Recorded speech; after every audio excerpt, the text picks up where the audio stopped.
All right, so I want to read through this alchemical treatise of both the Bab and Baha'u'llah. This is translated by Stephen Landon, who is a distinguished professor in Islamic studies, who teaches in California at a university. And now, as regards the question about the alchemical elixir, this is the Bab speaking. Know you that God did not create anything except he deposited within it the letter of the elixir in accordance with its level of being. And as for the hidden realities of the elixir, if you desire to obtain it, then journey with me unto the divine throne until you have winged your way above it, through the assistance available to you, until that is, you witness the celestial cynatic fire, which is the greatest name of God.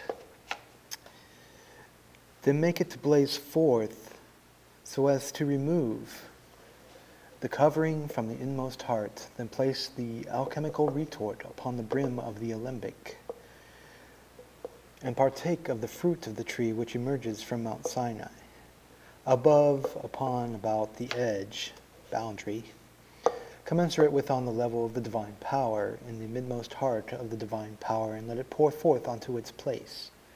You shall find that the greatest crimson oil shall appear upon the cynatic fire more rapidly than the twinkling of an eye. In that place you are the very sign of God, both before God and towards God, and likewise in all the worlds according to their capacity, until that is the matter, the alchemical work, be completed as far as the mineral world.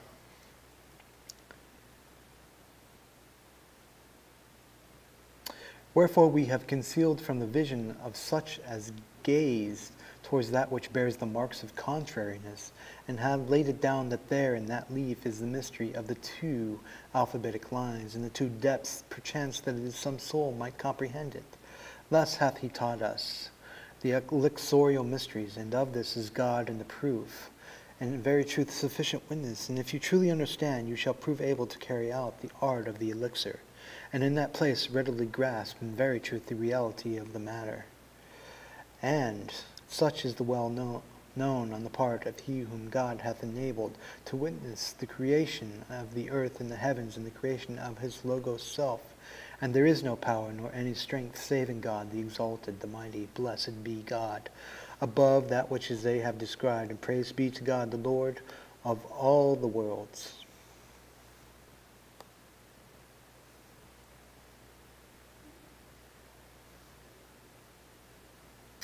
Now, we're going to read an alchemical epistle of Baha'u'llah.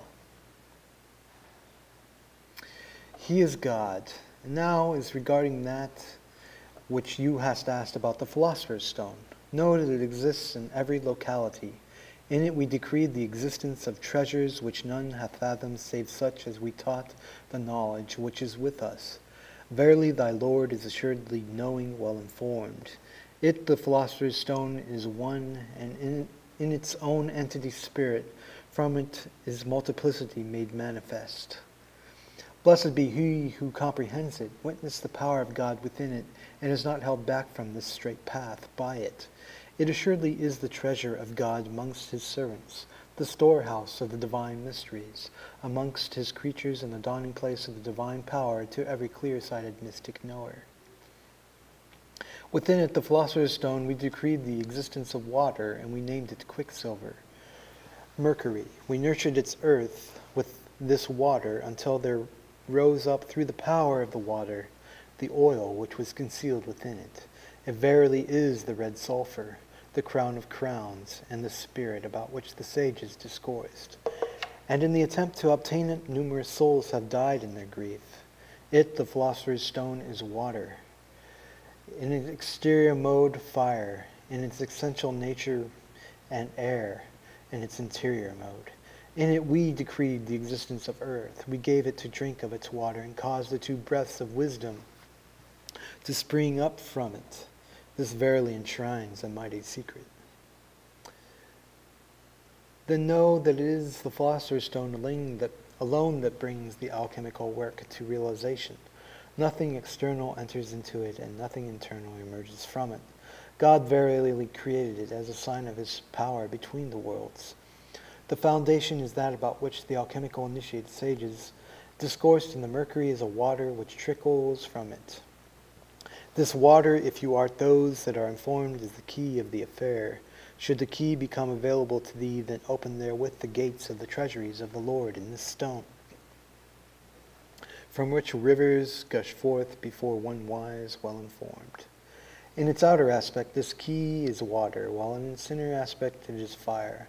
If you should set it above the earth, it would ascend through the power of the water, which is the oil spoken of by the alchemical initiates, sages.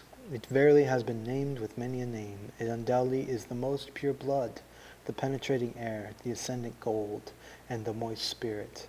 It assuredly is an active essence, the action of which perplexes the inmost hearts of the mature ones. And when you hast comprehended the Philosopher's Stone, and partaken of its substance in accordance with the extent of thy material needs, then detach it from the fire. Then shall the four elements be manifest before thee, and ye shall find thyself in great bewilderment. Take then its water. It verily is the male principle, and its spouse is its sister, which has been named sulfur. When days have elapsed, the water will conjoin its spirit, and a birth will be made manifest. Should you witness this birth, then thank God, thy Lord and the Lord of all the worlds. It assuredly is the reddish egg. Within it we decreed the existence of soul, spirit, and body. We verily named this egg the Philosopher's Stone. We, by God, have uncovered its secret. It is not concealed from the divines, the mystics, or the philosophers, and your Lord is witness unto that which assert. And should you attain it, and God provides you in this respect, then this is but the beginning of the stage of alchemical regulation. Take hold of it through the strength of God and his might, and extract from it the soul, the spirit, and the body, and purify each of them. Then combine and marry them in a blind retort, such that they all become a single reality. Then shall the alchemical work have been completed before thee, and then you shall see the power of thy Lord, and find thyself in a state of astonishment over this mighty alchemical art. Then if you should cast a mere dirham of it, the Philosopher's Stone, upon a myriad well-proportioned mineral forms, it would assuredly, with the permission of God, the creator of existence, transform them, and you would find them a sun, pure gold. In sincerity have we thus expounded for thee a noble exposition, through which shall the poor and the needy be enriched. Yet it is incumbent upon he who understands that he not bring it to realization for his own sake. Such a one is those possessed of piety. By God, with thy Lord, is the knowledge of the ancients and those of recent times. All that which you have heard from he who hath blasphemed God is assuredly falsehood. Say, O you liar, die over its alchemical secret. You shall certainly find him in great loss. He verily has committed to writing something of what he heard from us. He failed to grasp even the surface level of that which flowed from our pen and our tongue. If you are of those characterized by justice, you would come to confirm this.